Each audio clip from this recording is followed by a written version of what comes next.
Maayong hapon sa tanan. Mamati kita sa pulong sa Ginoo. Daghang salamat. God bless.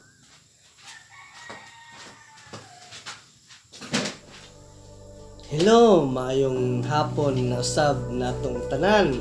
Maayong adlaw. Salamat sa Dios, salamat po ni Kristo nga maayo ang ato ang tibok adlaw karon.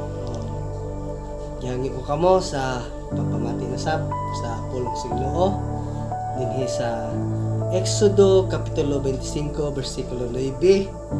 Nagaingon diri sa Exodo kapitulo 25 bersikulo 9. Himuan ninyo kini ug ang tanang kaymanan niini sumala sa sumbanan kay ipakita ko kanimo. Okay?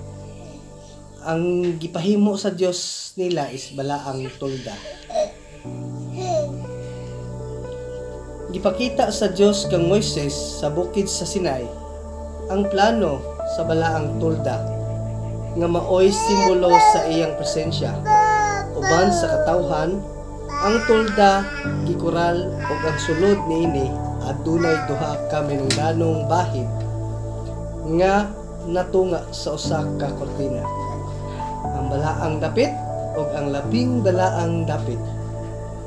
Ang bugtong sulod sa labing balaang dapit mao ang sudlanan sa kasabutan. Ang ato makita diha sa Exodo 37:1. Gipadayag sa daang kasabutan nga ang tulda maoy dapit diin magkita ang Dios ug ang katawhan.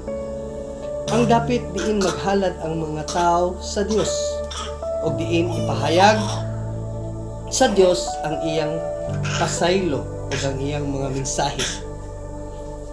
Gipakita sa bag-ong kasabutan nga si Kristo mao ang naghalad